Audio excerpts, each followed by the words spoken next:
అందరికీ నమస్కారం. తెలుగు స్టోరీస్ లైబ్రరీకి మీ అందరికీ స్వాగతం. ముందుగా ముఖ్యంగా ఈ తెలుగు స్టోరీస్ లైబ్రరీలో సభ్యులైనటువంటి ప్రతి తల్లికి మీ అందరికీ కూడా మాతృదినోత్సవ శుభాకాంక్షలు. ఇక మనం ఇప్పుడు వినబోయే కథ మనమిద్దరమే ఉందాం. రచన రంగనాయకమ్మ గారు. తెల్లారింది. ఊళ్ళో అందరికీ మామూలుగానే ఒక్కలాగే. ఆ ఇంట్లో మాత్రం అద్భుతంగా తెల్లారింది, ఆనందంగా తెల్లారింది. చీకటి వెలుగు ఆ ఇంట్లోకి సంబరంగా తొంగి చూసింది. వచ్చావా తల్లి, రామ్మరా అని ఇంటిల్లిపాది ఆహ్వానించినట్టుగా ఇల్లంతా ఆవరించింది లేత వెలుగు. భళ్ళున తెల్లారింది. లేవండర్రా అంటూ లేచింది ఇల్లాలు కాంతమ్మ. ఆ చీకట్లోనే ఆవిడ మొహం కళకళలాడుతోంది, కళ్ళు సంతోషంగా మెరుస్తున్నాయి. ఒరే చిన్న, లేరా, ఎలా తెల్లారిపోయిందో చూడు అంటూ చిన్న కొడుకుని తట్టి లేపబోతే వాడే దిగ్గును లేచాడు. నేనెప్పుడో లేచిపోయానో అంటూ పక్క మంచం మీద గెంతేశాడు. చిన్నక్క, ఇంకా లేవేమే, చూసుకో నేను అప్పుడే లేచిపోయా అంటూ చిన్నక్క చెవిలో కేకలెట్టాడు. ఆ పిల్ల రోజులా విసుక్కోకుండా దుప్పట్లో మునగ తీసుకోకుండా నవ్వుతూ లేచి కూర్చుంది. ఓడిపోయిన రిబ్బన్ని ముడెట్టుకుంటూ ఇవాళ నేను బళ్ళోకెళ్ళను అంది. నేను వెళ్ళను, అమ్మ తిడుతుందేమోనే. తిడితే తిట్టింది, తిట్టుకోమను. వసేయ్, తెల్లారిందా కబుర్లకి, లేచి మంచాలెత్తు. రాముడు, నువ్వు మొహం కడుక్కో. అన్నయ్య లేచాడేమో చూడు అంటూ హడావిడిగా పిల్లల్ని కేకేసి నెమ్మదిగా మొగుడు మంచం దగ్గరికి వెళ్ళింది కాంతమ్మ. ఏమిటి ఇంకా నిద్రే, ఇదేం చూద్దాం అబ్బా, బళ్ళున తెల్లారిపోతేను అంటూ సాగదీసుకుంటూ మళ్ళీ హెచ్చరించింది. ఇదిగా మిమ్మల్నే, తెల్లగా తెల్లారిపోయింది. ముసుగు మనిషి ఆవలిస్తూ లేచి కూర్చున్నాడు. అబ్బా, ఎందుకే కాకి గోల, ఎప్పుడో లేచా, ఊరికి అలా పడుకున్నా కానీ. నాదే కాకి గోల, తెల్లారిందిగా. పేర్లెట్టడానికి కాంతమ్మ రాణి కోపం నటిస్తూ వంటింటి వైపు వెళ్ళింది. ఇంట్లో పిల్ల మేక అంతా లేచిపోయారు. ఇల్లంతా సందడిగా అయిపోయింది. అందరికీ ఆనందంగా ఉంది. భలే చుట్టాలు వస్తున్నారు ఆ ఇంటికి. అత్తగారింటి దగ్గర నుంచి పెద్ద కూతురు, దాని మొగుడు. అబ్బా, ఎన్నాళ్ళకి అన్న ఆతృత ఆ ఇంట్లో అందరి మొహాల్లోనూ కొట్టొచ్చినట్టు కనిపిస్తోంది. కాంతాన్ని, రామ్మూర్తిని తల్లిదండ్రుల్ని చేసిన అదృష్టం మొట్టమొదట పద్మకే దక్కింది. ఆనాడే పద్మ ఆ దంపతుల అన్యోన్యాన్ని చీలికలు చేసి తనో వాటా పుచ్చుకుంది. పద్మ తండ్రి పోలికలతో, తల్లి ఛాయతో చిన్నప్పుడే చూడటానికి 2 కళ్ళు చాలనంత ముద్దుగా ఉండేది. పద్మ తర్వాత హరి, శకుంతల, రామం వాటాలకు వచ్చారు. అంటే మొత్తం నలుగురు పిల్లలు: పద్మ, హరి, శకుంతల, రామం. అయినా పద్మ వాటా తగ్గలేదు. తల్లిదండ్రుల హృదయ సింహాసనాలలోంచి ఆ కూతురు ఒక్క పెసర కూడా జరగలేదు. ఎందుకంటే పెద్దది కదా. ఆ తల్లిదండ్రులకు పిల్లలందరి మీద ఒక్కలాంటి అభిమానమే ఉన్నా పద్మ అంటే అది పెద్ద పిల్ల. తర్వాత వాళ్ళకు కూడా అక్కయ్య అంటే పెద్దది. ఆ పద్మ 6 నెలల నుంచి ఆ ఇంట్లో లేదు. ఒక వారం రోజుల, నెలలాళ్ళ, 6 నెలల నుంచి పద్మను ఎవరూ చూడలేదు. అసలు పద్మ తల్లికి పెళ్లి చేయకుండా ఉండాల్సిందే కాంతం. నిక్షేపంలా దాన్ని చదివించుకుంటే మన కళ్ళెదుటే ఉండేది అని భర్త విచారించినప్పుడల్లా కాంతమ్మ నవ్వుతూ, చదువు అయ్యాక మాత్రం పెళ్లి చేయొద్దా అంటూ సాగదీస్తుంది. ఎంత సరిపెట్టుకున్నా తల్లికి మనసు కుదుటపడదు. అసలు ఆడపిల్లల్ని కనటమే దురదృష్టం. పెంచినన్నాళ్ళు పెంచి ఏ అయ్యకో అప్పచెప్పేస్తాం. వాడు కష్టపెడతాడో సుఖపెడతాడో అంతా దాని రాత. అయితే అదృష్టం, కాకపోతే కర్మాను. అబ్బా, ఏమిటో గుండెలు పెరుక్కుని ఇచ్చేసినట్టు ఉంటుంది. పెద్దపిల్ల మగపిల్లాడే అయితే మన ఇంట్లోనే ఉండేది కదా అనుకుంటూ భార్య బాధపడినప్పుడల్లా భర్త నవ్వుతాడు. నీ పిచ్చి కానీ, అందరూ మగపిల్లల కంటే ఇక ప్రపంచం ఎలా నడవాలి? బాధ లేకపోతే ఆనందం ఏముంది? ఎక్కడో పుట్టి ఎక్కడో పెరిగి నువ్వు నన్ను వెతుక్కుంటూ రాలా? అలాగే మన పిల్లను, దానికేవి లోటు, దర్జాగా ఉంది. ఎప్పుడు బుద్ధి పుడితే అప్పుడు వస్తూ ఉంటుంది, వెళ్తూ ఉంటుంది.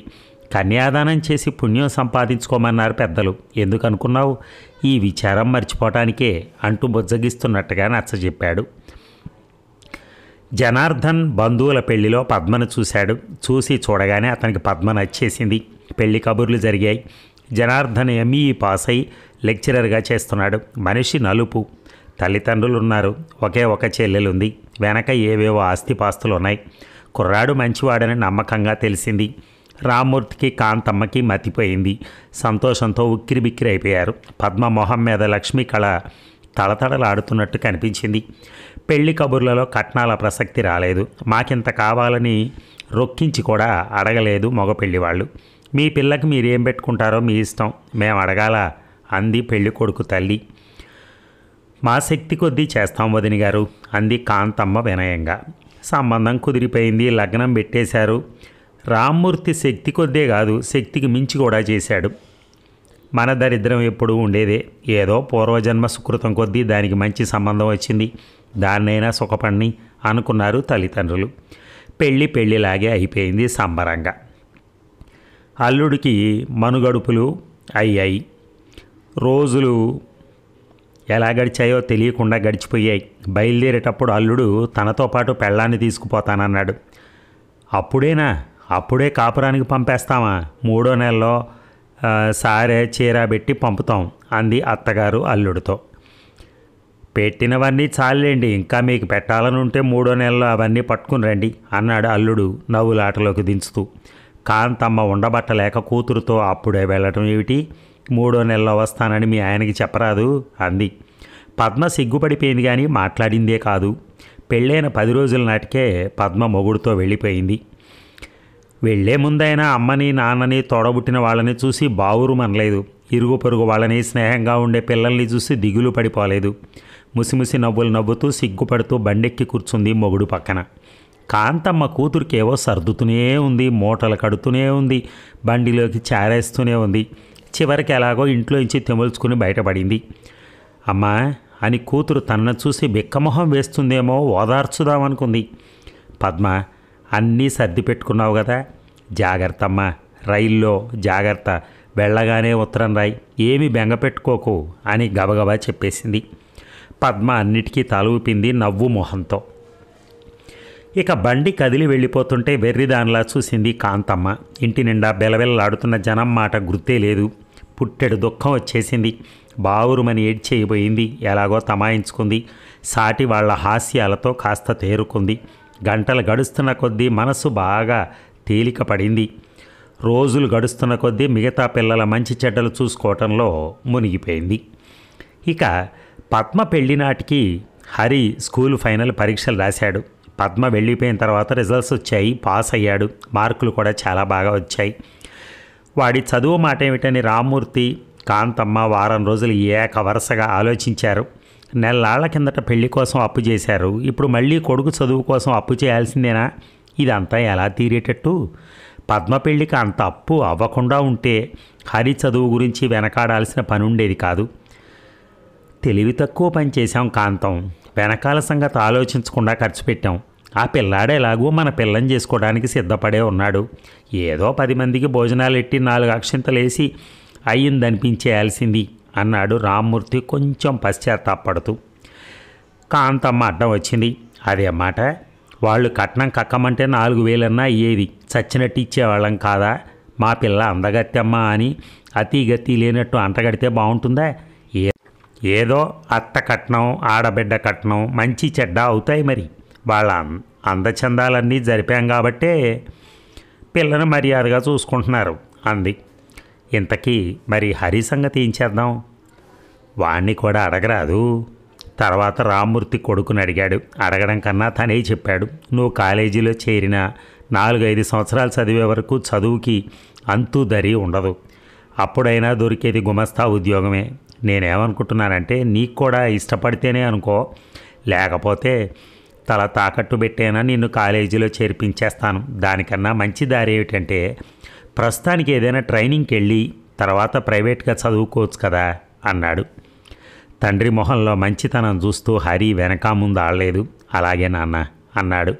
కాలేజీలో చేరటం లేదని నీకేం బెంగగా ఉందా? తండ్రి ఓదార్పుగా అడిగాడు. హరి కొంచెం సిగ్గుపడ్డవాడిలా నవ్వి తర్వాత చదువుకోవచ్చు అన్నావుగా అన్నాడు. రామ్మూర్తి బరువెక్కిన గుండెలతో మాట్లాడలేకపోయాడు. హరి టీచర్ ట్రైనింగ్లో చేరి 4 నెలలయింది. అప్పు చేసి పద్మకు పెళ్లి చేసినందుకు తర్వాత రామ్మూర్తి ఎప్పుడూ విచారించలేదు. పద్మ ఆషాఢ మాసంలో కూడా రాలేదు. జనార్దన్ ఆషాఢ మాసం అంతా సెలవు పెట్టి పెళ్ళాన్న తీసుకుని ఊళ్ళ మీదకి బయలుదేరాడు. చూడాలనుకున్న ఊళ్ళన్నీ తీరిగ్గా చూసి 4-5 రోజులు మిగిలింటే ఓ స్నేహితుడింట్లో గడిపేశాడు. పద్మని చూడాలని కాంతమ్మ కలవరించడం మొదలెట్టింది.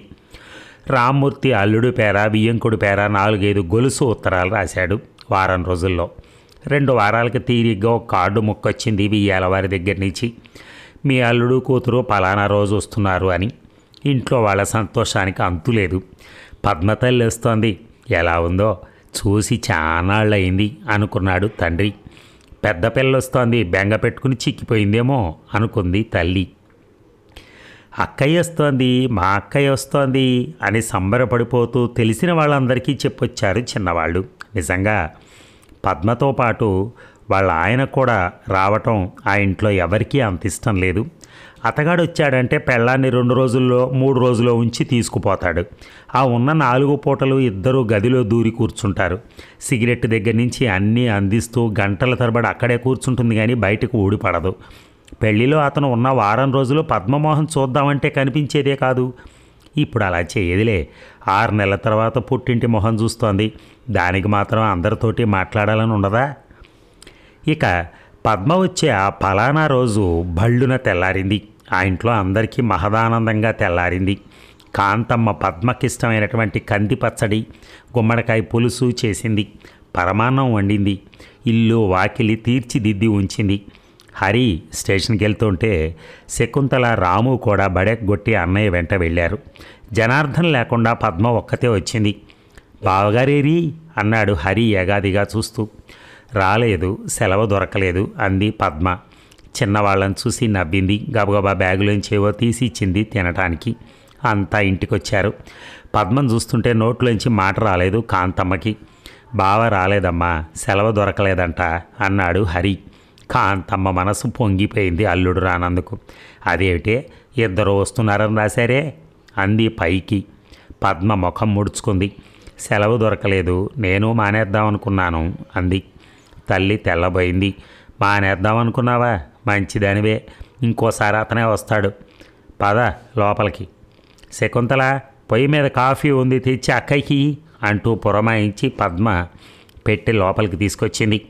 పద్మ కొంచెం ఒళ్ళు చేసింది. ఛాయ కూడా ఇంకా పచ్చబారింది. చెవులకు దుద్దులు తీసేసి రింగులు పెట్టుకుంది. జడకు రిబ్బన్ లేదు, ఏదో కొత్త రకం సిల్క్ చీర కట్టుకుంది. కుడి చేతికి తాళం కప్పంత వాచి ఉంది. మనిషి పద్మలా కాదు, ఎవరోలా ఉంది. పద్మ కాఫీ తాగి స్నానం చేస్తానంది. గబగబా వేడి నీళ్లు తోడిపెట్టింది కాంతమ్మ. పద్మ స్నానానికి వెళ్ళి, అమ్మ నా పెట్లో కొత్త సబ్బు ఉంటుంది చూడు, శకుంతల్ని ఇలా తెమ్మను అంటూ కేకలు పెట్టింది. అక్కడ గూట్లో ఎర్ర సబ్బు ఉందమ్మా, సరిగ్గా చూడు. చి, ఇది నాకొద్దు, గజ్జి కంపు ఇది, నా పెట్లో ఉన్నదివ్వు. తాళం వేసిందే పెట్టికి, పోనీ సున్నిపిండి ఇవ్వనా? తాళం చెయ్యి బ్యాగులో ఉంది, చెప్పడం మర్చిపోయాను.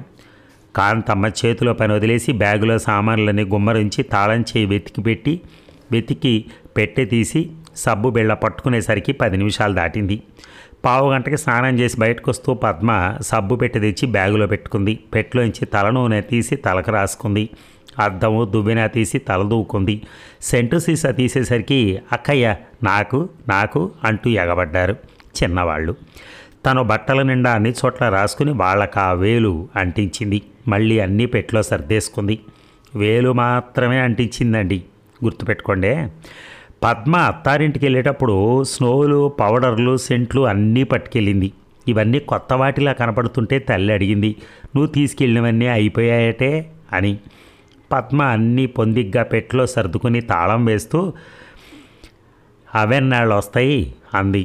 సరే కానీ లేచిరా, ఓ ముద్ద తిని కాసేపు పడుకో, మళ్ళీ జానకి వాళ్ళు వస్తారేమో, నిన్ను చూడాలని తెగ కొట్టుకుంటున్నారు అంది తల్లి.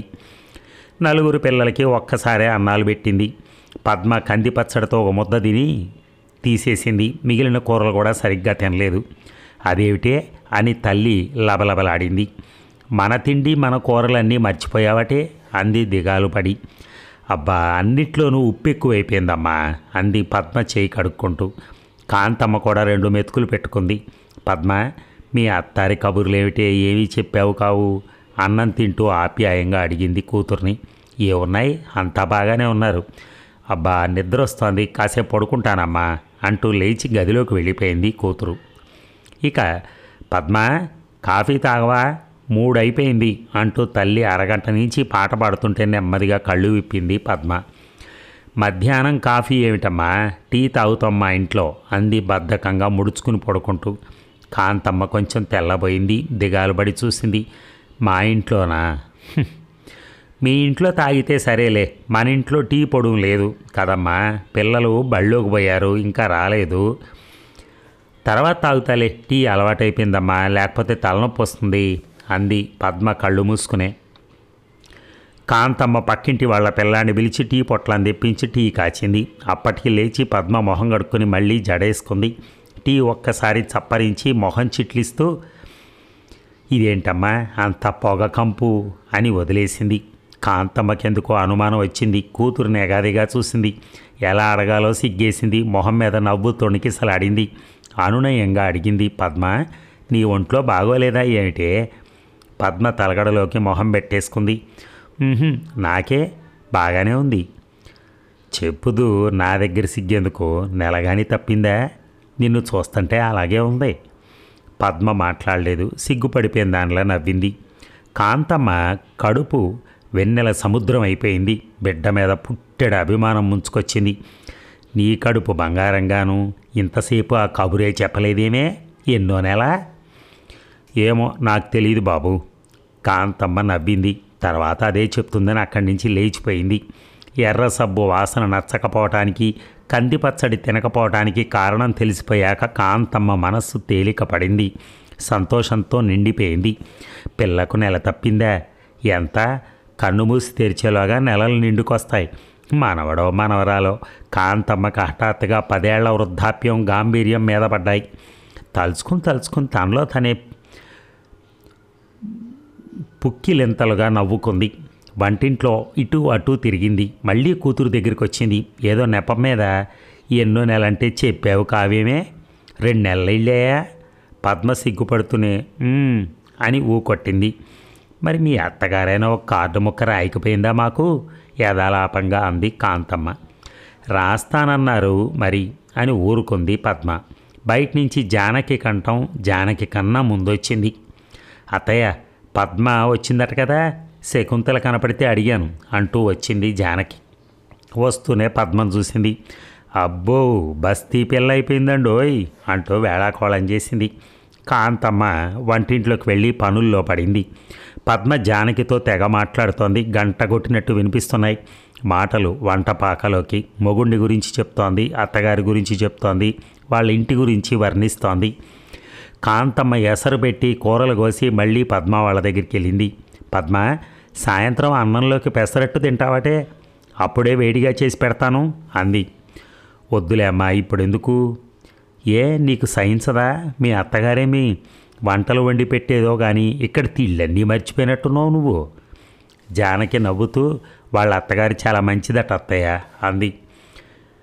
ఏమోనమ్మా, నేను అడిగితే వాళ్ళ కబుర్లు ఏమీ చెప్పింది కాదు. అన్నట్టు పద్మ, మీ ఇంట్లో వంట ఎవరు చేస్తారే అని వంటపాకలోకి వెళ్ళబోతున్నదల్లా వెనక్కి తిరిగి కుతూహలంగా అడిగింది కాంతమ్మ.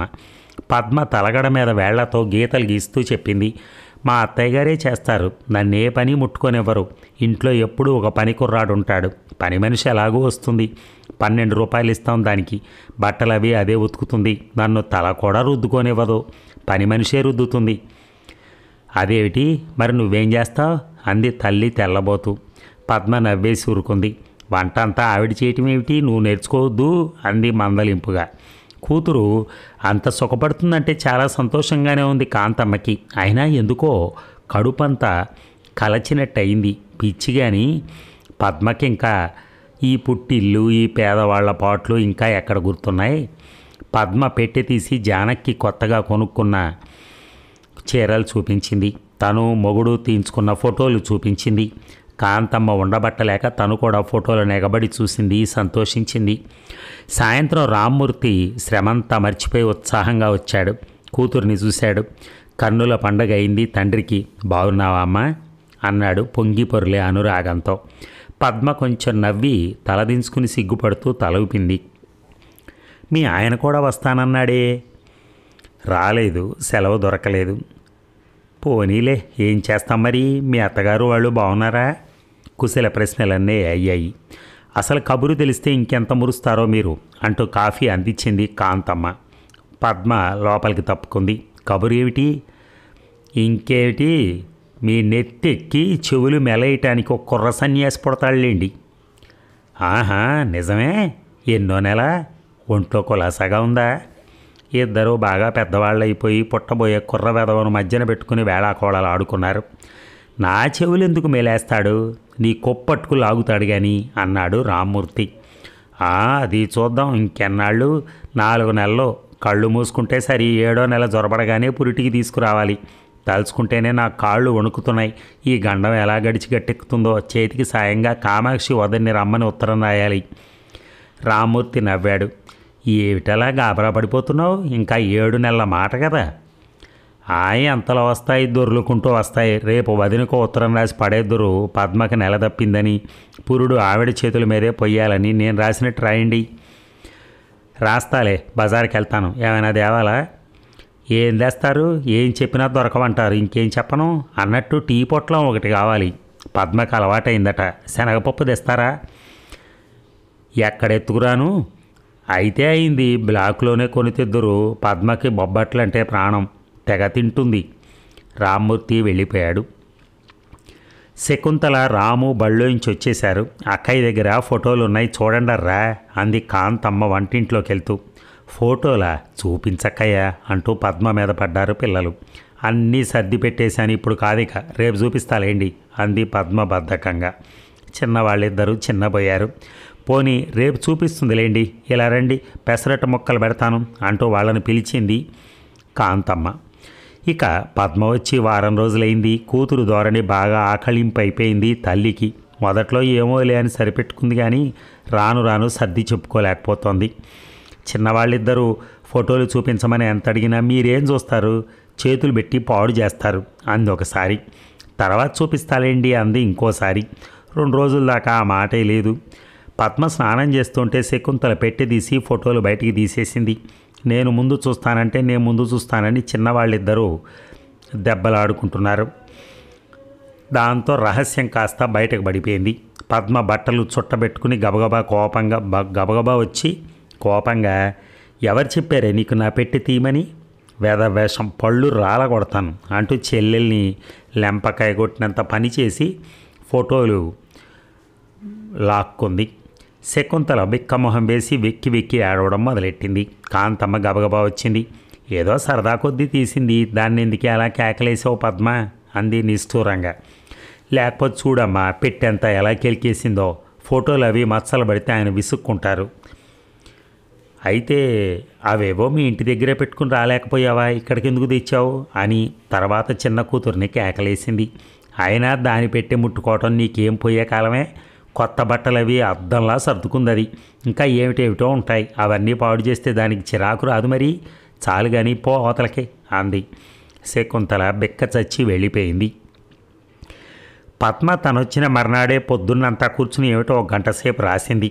సద్దన్నం తినటానికి పీట మీద కూర్చున్న తమ్ముడిని పిలిచింది. ఒరే రాము, ఈ ఉత్తరం కొంచెం పోస్ట్లో వేసి వచ్చేద్దు అంది. అన్నం తింటున్నాను అక్కయ్య. తర్వాత తిందుగానిలే. అన్నం తినేసి బళ్ళోకి వెళ్ళాలిగా, అప్పుడు తీసుకుపోయి డబ్బాలో పడేస్తాను. ఆలస్యం అయితే పోస్టు వెళ్ళిపోతుందేమో. పర్వాలేదు, ఒక్కసారి వెళ్ళి వచ్చేద్దు, 10 పైసలు ఇస్తాను, ఏదైనా కొనుక్కుందు కానీ. రామం పీట మీద నుంచి లేచి అయిష్టంగానే ఉత్తరం పట్టుకుని వెళ్ళిపోయాడు. కాంతమ్మ ఊరుకోలేకపోయింది. పాపం వాడు అన్నానికి పీట మీద కూర్చున్నాడే. పోస్టు వెళ్ళిపోతే మాత్రం అంత అర్జెంట్ ఏమిటి, పోస్టులో రేపు వెళ్ళదా అంది కొంచెం కోపంగా. పద్మ జవాబు చెప్పలేదు. రామన్ తిరిగి వచ్చి అన్నం తింటుంటే పద్మ 10 పైసలు తెచ్చి ఇవ్వబోయింది. కాంతమ్మకు కళ్ళ నిండా కోపం వచ్చేసింది. ఏమిటి ఆ పని? ఉత్తరం పట్టుకెళ్ళాడని డబ్బులు ఇస్తావా? మంచిదానివే, ఎవరైనా వింటే నవ్విపోతారు. అది కాదమ్మా, ఇస్తానని ఆశ పెట్టానే, ఏదన్నా కొనుక్కుంటాడు. ఆశ లేదు, సింగినాదం లేదు, వాడికి కావాలంటే నేను ఇస్తాలే. పద్మ గదిలోకి వెళ్ళి 10 పైసలు పర్సులో పడేసుకుంది. పద్మ వచ్చినప్పటి నుంచి దాని గోళ్లకున్న ఎర్ర రంగు వింతగానే చూస్తూనే ఉంది శకుంతల. అక్కయ్య, ఇది ఎలా వేసుకున్నావే అంది చాలాసార్లు. మీ బావ వేశారు, నేను వేసుకోలేదు అని జవాబు చెప్పింది పద్మ గర్వంగా. పద్మ తలదూకుంటుంటే దాని తోలు బొట్టు పెట్టెలో గోళ్ళ రంగు సీసా చూసేసింది శకుంతల. అక్కయ్య ఇదేమిటే అంది సంబరంగా దాన్ని పైకి తీస్తూ. పద్మ దాన్ని ఓడలాక్కుని లోపల పెడుతూ, చిన్నపిల్ల కిందికే గోళ్ళ రంగు, అయినా నాకు వేయటం రాదు అని పెట్టే మూత పెట్టేసింది. శకుంతల తల్లి దగ్గరికి వెళ్ళి, అమ్మ అక్కయ్య పెట్లో గోళ్ళ రంగు సీసా ఉంది అంది ఆశగా. ఏ నీకు వేస్తానందా అంది. వెయ్యనంది. కాంతమ్మ కూతుర్ని దగ్గరికి తీసుకుంది. పోనీలే అమ్మ, నీకు ఒక సీసా తెమ్మని అన్నయ్యకి చెప్తాలే, తప్పకుండా తెమ్మని చెప్తాను, నువ్వేం బాధపడకే, వెళ్ళు ఆడుకో, కొంచెం బఠానీలు తీసుకెళ్ళిపో అంటూ గోళ్ళ రంగు మాట మరిపించబోయింది. శకుంతల వెళ్ళినట్టే వెళ్ళి కాసేపటికి మళ్ళీ వచ్చింది. తల్లి మొహం మీద చేతులు ఆడిస్తూ నవ్వింది. తిలకం రాసుకున్నానమ్మా, భలే బాగున్నాయి కదా నా గోళ్ళు.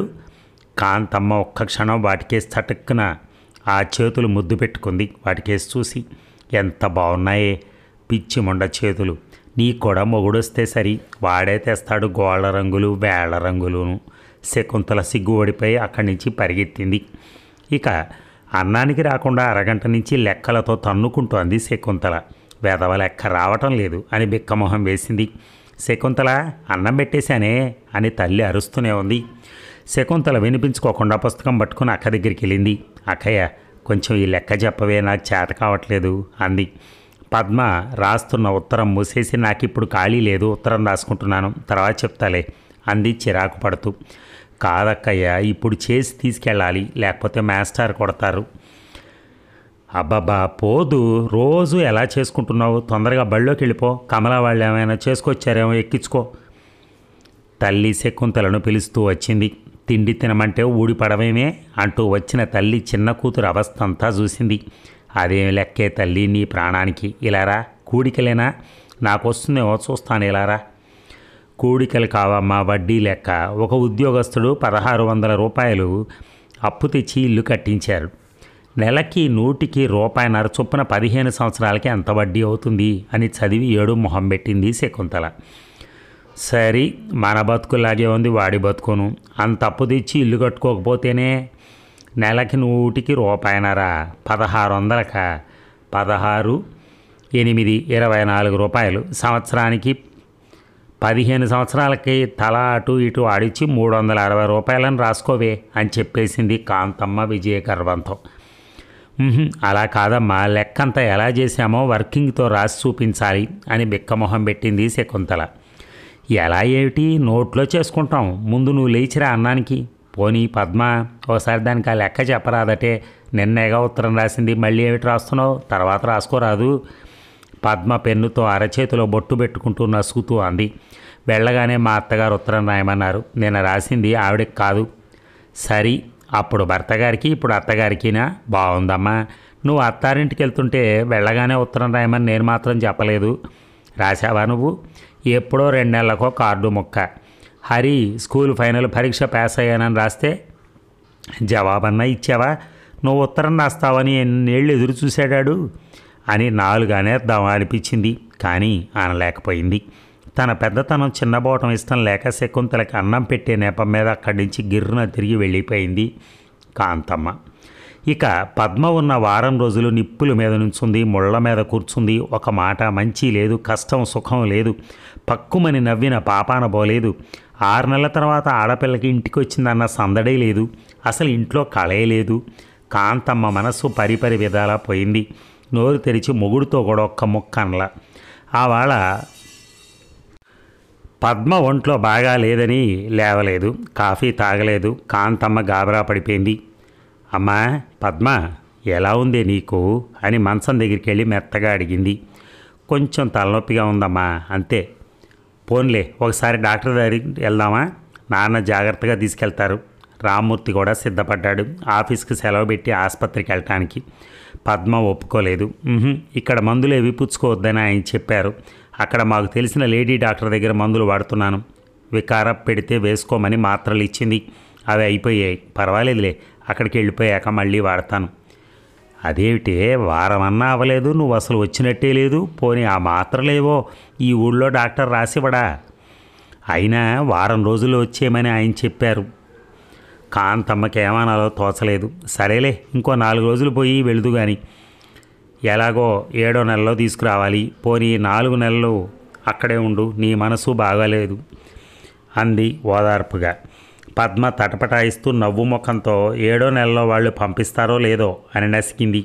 ఎవరిని? నిన్న పంపించకపోవడం ఏమిటి? మరి పురుడు అక్కడే అయితే బాగుంటుందని మా అత్తగారు అంటున్నారు.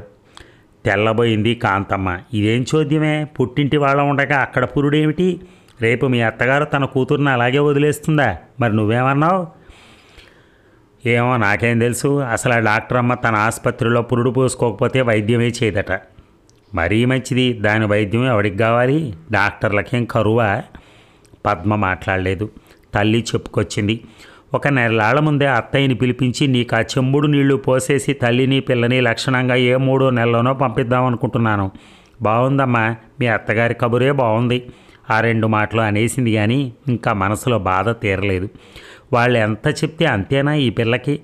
తల్లితో ఒక మాట చెప్పాలని కానీ తల్లిని అడగాలని కానీ ఉండద్దా? పద్మ కొంచెం నవ్వు మొహంతో ఆరిందలాగా. అన్నాళ్ళు నేను లేకుండా ఆయన ఉండలేరట, అందుకే ఆయన అక్కడే ఉండమంటున్నారు అంది. కాంతమ్మకే సిగ్గేసింది, లేచిపోయింది. అవునమ్మా, మీ ఆయన ఉండలేడు, మేము ఉండగలం, నువ్వు ఎన్ని నెలలు లేకపోయినా అంది దూరం నుంచి. సాయంత్రం రామ్మూర్తి వచ్చాక కాఫీ అది అయ్యాక కడుపులో బాధ కాస్త వెళ్ళగక్కేసింది. చూశారా పద్మ ఏమంటుందో అని ప్రారంభించింది. అసలు దానికి నెల తప్పిందన్న మొక్కే రాశారు కాదు, పోనీలే అని సరిపెట్టుకున్నాం. ఈ చోద్యం చూసారా, కోడలికి అత్తగారు అక్కడే పురుడు పోస్తుందట, అక్కడ డాక్టర్ అమ్ముందట, మందులు అవి ఇస్తుందట. అంత గొప్పగా మనం డాక్టర్ని పెట్టి చేయించుకోగలమా? అప్రయత్నంగా కాంతమ్మ కళ్ళల్లో నీళ్లు ఊరాయి. రామ్మూర్తి మనసు విలవిల్లాడింది. నచ్చ చెప్తున్నట్టుగా చూశాడు. ఏమిటా దుఃఖం, పిచ్చి కానీ అప్పుడే ఏమైపోయిందని? మనం కాదంటే వాళ్ళు మాత్రం చెయ్యొచ్చారా? పోనీ వాళ్ళకి ఎలా బాగా ఉంటే అలా చేసుకొని ఇప్పుడు మనకి ఏమి లోటు వచ్చింది? లోటు ఎందుకు కాదు, గతి లేక పిల్లని పురిటికి తీసుకురాలేదని నలుగురు నవ్వరా? అయినా వాళ్ళు మనం సంప్రదించుకుని ఇద్దరం వాళ్ళు మనం కూడా ఎక్కడైతే బాగుంటుందో ఒక మాట అనుకోవద్దు. ఇంకా అప్పుడైనా తర్వాత అడుగుతారేమో, రెండో నెలలోనే అవన్నీ మాట్లాడుకుంటారా? అవును కదా అన్నట్టు కాంతమ్మ నవ్వింది. కొంచెం తేలిక పడింది. సరేలే, ఏదో ఒకటి అవుతుంది, పద్మ వింటే మనసు కష్టపెట్టుకుంటుంది అన్నాడు తండ్రి. కాంతమ్మ కళ్ళు తుడుచుకుని లోపలికి వెళ్ళబోతుంటే రాము వెక్కి వెక్కి ఏడుస్తూ వచ్చి తల్లిని కావలించుకుని బావురమన్నాడు. ఏమిట్రా, ఏమైంది? వీపు రాస్తూ అడిగింది తల్లి. వాడు ఎక్కిళ్ళాపి చెప్పే అంతలోపే పద్మ రిస్టు వాచి చేతులు అటు ఇటు తిప్పుతూ వచ్చింది.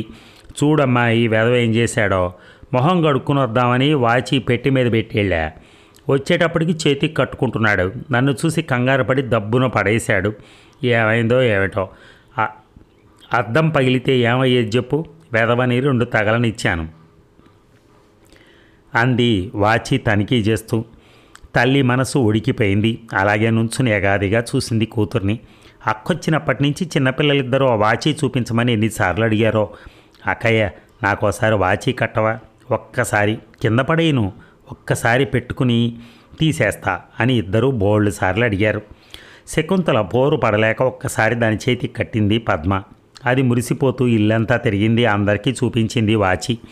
చాలే, ఏ తలుపుకో తగిలించేస్తావు, పాడవుతుంది అని అక్కగారు చెల్లెలి చేయిలాగి వాచిని ఓడలాగేసి తన చేతికి పెట్టేసుకుంది.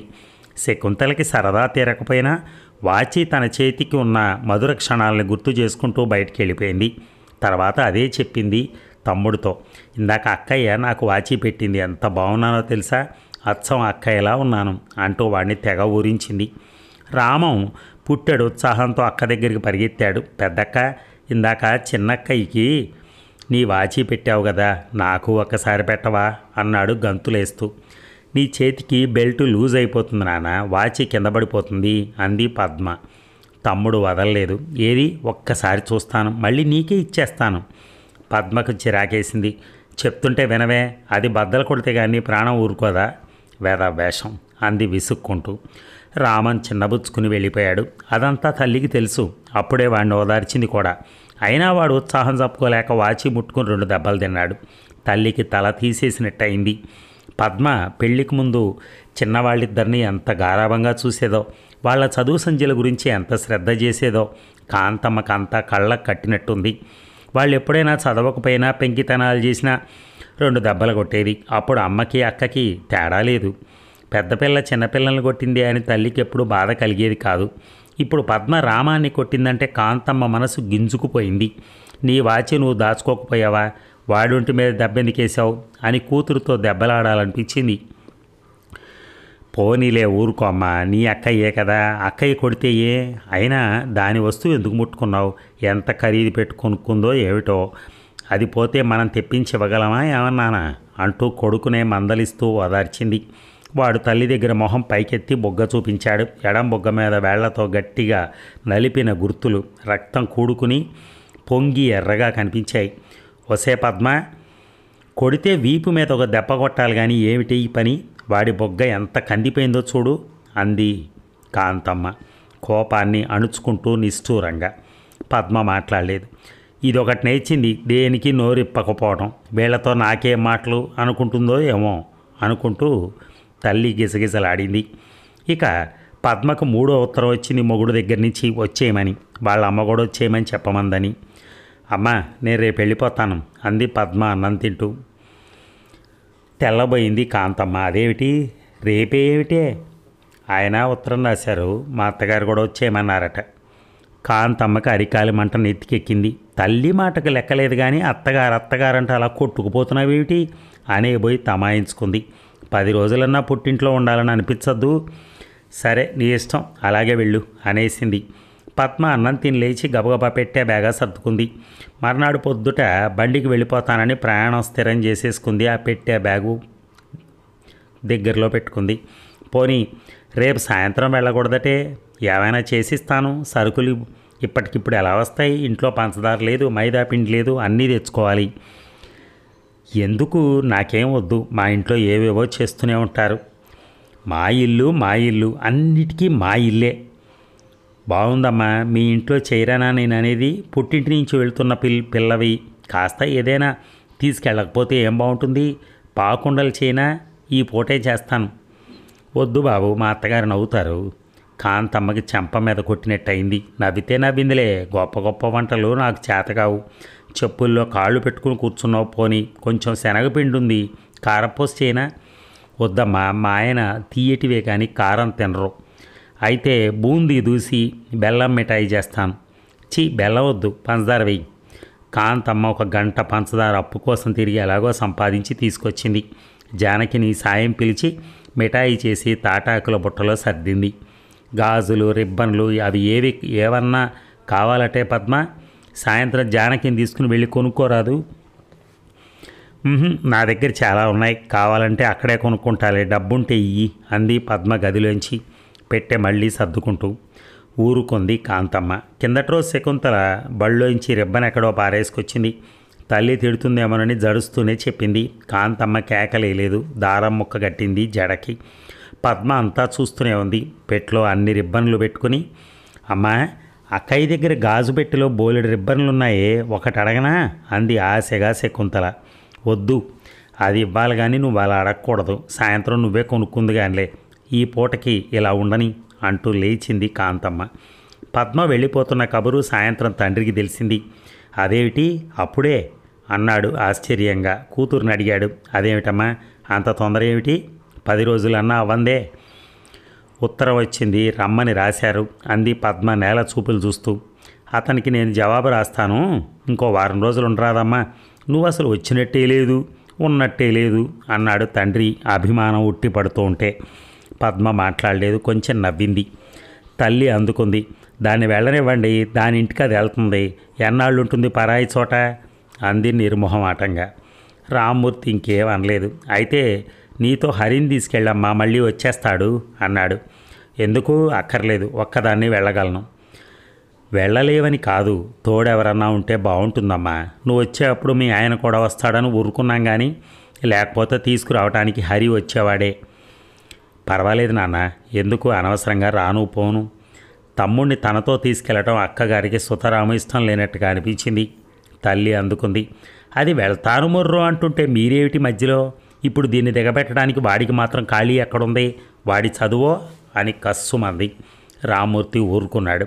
మర్నాడు చీకట్నే ఇంట్లో వాళ్ళందరూ లేచారు. కూతురు మొహాన బొట్టు పెట్టి చీర రవికల గుడ్డ పెట్టింది తల్లి.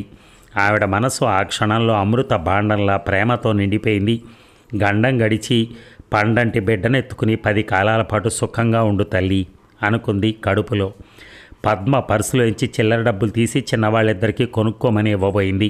వాళ్ళిద్దరూ పుచ్చుకోలేదు. అక్క ఇస్తోంది, తీసుకోండర్రా అంది తల్లి. ఇద్దరూ పుచ్చుకున్నారు. పద్మ రిక్షా ఎక్కింది. హరి రైలు ఎక్కించడానికి బయలుదేరాడు సైకిల్ మీద. అప్పటికి పొద్దు పొడుస్తోంది.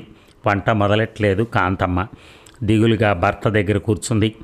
రామ్మూర్తి మాట్లాడకుండా పేపర్ తెరిచాడు.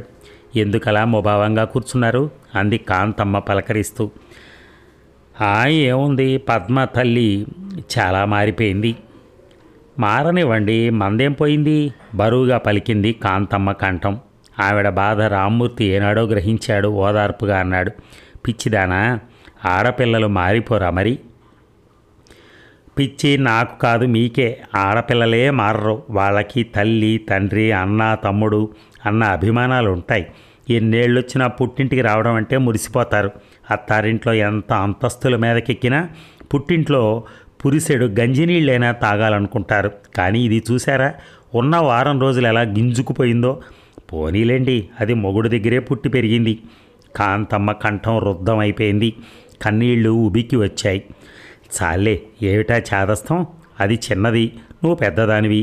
అంత మాత్రం అర్థం చేసుకోకపోతే ఎలాగా? ఏది దానికి ఇంకా కొత్త. వాళ్ళకేం కోపం వస్తుందో అని దాని భయం అంటూ రామ్మూర్తి కొంచెం నవ్వాడు. నువ్వు మాత్రం కొత్తలో మీ నాన్న తీసుకెళ్ళటానికి వస్తే బిక్కమొహం వేసావు కాదా అన్నాడు. వెళ్ళటానికి కొంచెం కష్టం వేస్తే మాత్రం మా అమ్మని తోడబుట్టిన వాళ్ళని మా ఇంటిని చూసి చూడగానే అత్తిల్లంతా మర్చిపోయాను.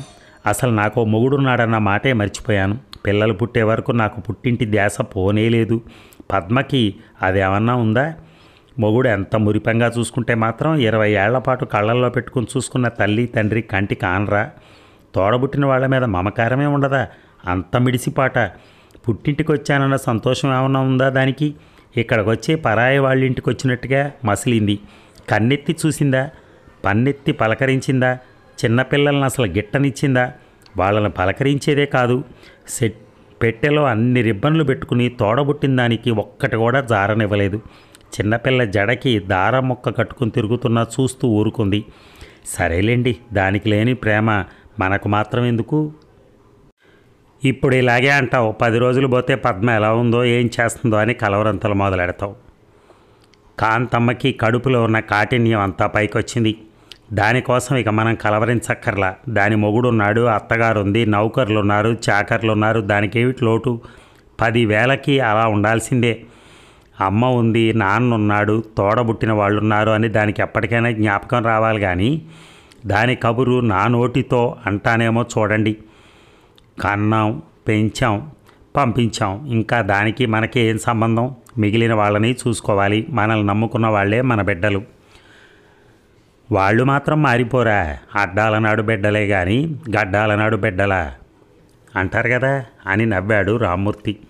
పోనీ అలాగే మారిపోనివ్వండి. అమ్మా నాన్న అక్కర్లేని బిడ్డలు మనకు మాత్రం ఎందుకు? మనమిద్దరమే ఉందాం. మీకు నేను, నాకు మీరు. అంతకన్నా ఏ భోగభాగ్యాలు, ఏ ముద్దు ముచ్చట్లు అక్కర్లేదు మనకి. మనమే ఉందాం. మారేవాళ్ళు మారతారు, పోయేవాళ్ళు పోతారు, అంతేగా. ఆ మాటలు అన్నాక కాంతమ్మ మనస్సు దూది పింజిలాగా తేలిక పడింది. అయ్యో, పిల్లలు బళ్ళోకి పోతారు, అన్నాలు పెట్టాలి, మర్చిపోయాను. శకుంతల ఎక్కడే? అన్నం పెడతానరా, తమ్ముళ్ళని పిలు అంటూ లేచి వెళ్ళిపోయింది కాంతమ్మ. అదండి ఈ కథ. 1967 డిసెంబర్లో యువజ్యోతి మాసపత్రికలో ఈ కథ ప్రచురితమైంది. చూడండి తల్లి బాధ చివరికి. నిజంగా ఆ కూతురు అలా వెళ్ళిపోయింది అని. ఇది ప్రతి ఇంట్లో ఉంటుంది యాక్చువల్గా. ఎందుకంటే ఒకసారి పెళ్ళి అయిపోయిన తర్వాత ఆ అమ్మాయి అత్తవారింటికి వెళ్ళిన తర్వాత సహజంగా అక్కడ వాళ్ళకి దగ్గర అవ్వటం సహజం. అక్కడి నుంచి ఇక్కడికి వచ్చిన అమ్మటే వెళ్ళిపోవాలని ఆరాటపడటం కూడా సహజం. ఇవన్నీ ఆటోమేటిక్గా జరుగుతూ ఉంటాయి. కాకపోతే ఏంటంటే ఆ తల్లి బాధ అనేది మనకి చాలా స్పష్టంగా కనపడింది కథలో. కొంతమంది అలా బయటికి వ్యక్తం చేస్తారు, కొంతమంది మనసులో కుమిలిపోతూ ఉంటారు. అంతే డిఫరెన్స్, అంతకంటే వేరేది ఏం లేదు.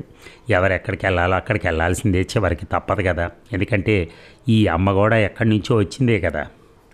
అప్పుడు వాళ్ళమ్మ కూడా అలాగే బాధపడి ఉంటుంది. ఎవరైనా అంతే. ఇది ప్రతి ఆడవారి జీవితంలో ఇది సర్వసామాన్యం, సహజంగా జరుగుతూ ఉంటుంది. అందుకే చివరికి ఇంకొకసారి తల్లులందరికీ, మీ అందరికీ కూడా మాతృ దినోత్సవ శుభాకాంక్షలు. మీరందరూ హాయిగా సంతోషంగా పిల్ల పాపలతో, వాళ్ళ వృద్ధితో, వాళ్ళ పిల్లల యొక్క వృద్ధి అంతా మంచిగా జరిగి మీరందరూ సుఖంగా జీవితాన్ని సాగించాలని మనసారా కోరుకుంటూ మీ Srinivas. Thank you very much. ధన్యవాదాలు.